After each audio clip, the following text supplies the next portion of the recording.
23rd of March, 1932. Food fight. The doorbell rang. I didn't want to get up and answer it straight away. I was too absorbed by history project. Whoever was there rang again and again. Then they kept their finger on the bell. It got louder and louder and started to hurt my ears.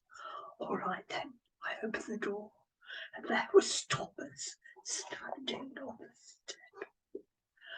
Will you do something for me? What? Why?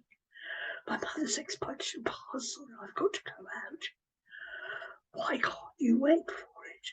Because we're going on a hike. We're going to build a campfire and cook on it. His eyes were shining. I hope you don't mess up your lovely new uniform. I felt a bit mean as soon as I said it. You can join the young men on. As Silver kept saying goodbye with the uniform, and could have thought it would be a good idea. Bear, though, said I would have plenty of time for those sorts of things later. But she just smiled and shrugged her shoulders every time the subject came up. Anyway, back then, I wasn't sure I was that keen on creepy crawlies and sleeping outside. I wish, though, that I could enjoy things I told. Maybe not. Well, can you take this parcel or not? Yep, I guess. Just leave it out on the drawer. But I hope you don't get the hook nose. Hook nose? He's a Jew. So? Tom rolled his eyes. Don't you know anything? No. Later, wrecker, works together. What was he talking about? Oh, just put his note on the door and tell him to come here.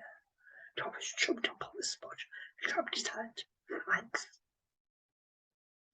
Shut the door and returned to my project. What an idiot. Getting so excited about going out into the countryside with a load of other idiots. Soon I was once again trying to work out what German people were really supposed to be. Herr Lindemann was always going on about how we should be proud to be German, and we should look at all the history books to see how great Germans really were. But we're not. We're poor, and we keep losing wars. Then I heard Bear come down the stairs. Hey, Gisela, are you doing your homework on a nice sunny day like this? Should you be getting some fresh air? I smiled to myself. I know why he was in such a good mood. He'd come back on leave last night and she'd gone for a walk with Helga Brother. Maybe they kissed. I was a bit jealous in a way. Maybe when he came home now he wouldn't have so much time for me. Never mind though. I was glad he was happy. He was so nice, my big bear brother, especially when he was cheerful. And that always made it nicer for me as well. He seemed to see what I was writing. Oh, the glorious German people. Do you think so, really? It's what Herr Lindemann says.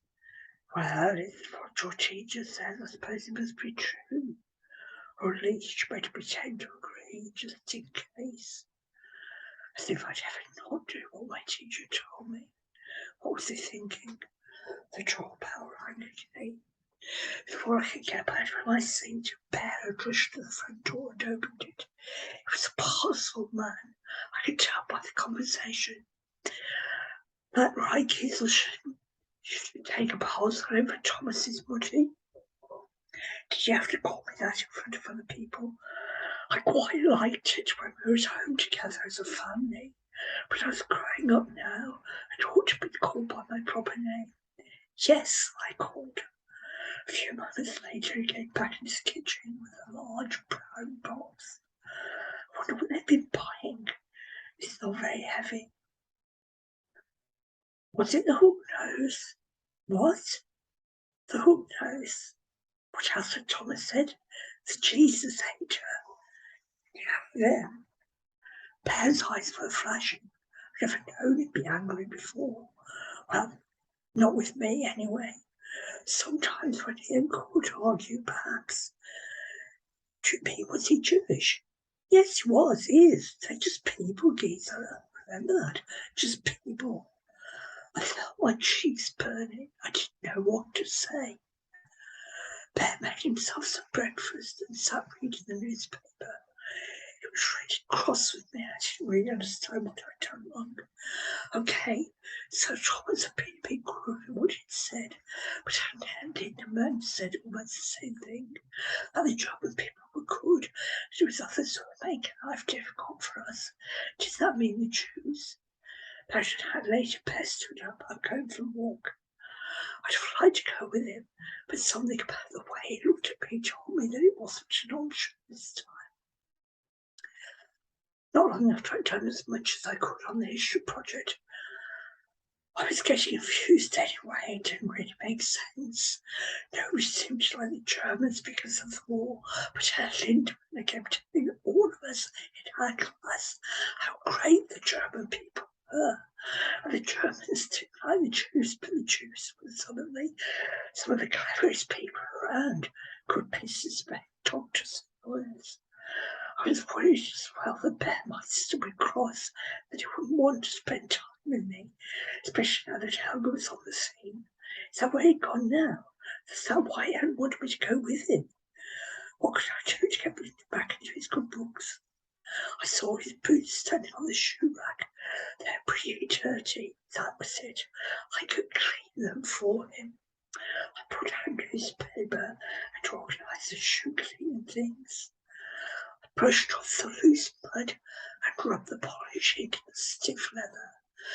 Then I brushed the boots vigorously until they began to shine, finally polishing them really hard with a duster. Goodness, they really cleaned. I was enjoying this. There are other shoes that needed cleaning as well, but his working shoes, the ones I wore for school, an old pair of cords, and even some of the fighting left behind. I polished until my arms ached, and I polished all over my arms. I guess I probably had some on my face as well, because I had to keep pushing my hair out of my eyes with my muddy fingers. I was determined now to make sure that all of the shoes really sparkled. I was just finishing the last pair when I heard the Bear whistling. Goodness, he said as he opened the door. Somebody's been busy. And if you want to know more, that is the book. Enjoy.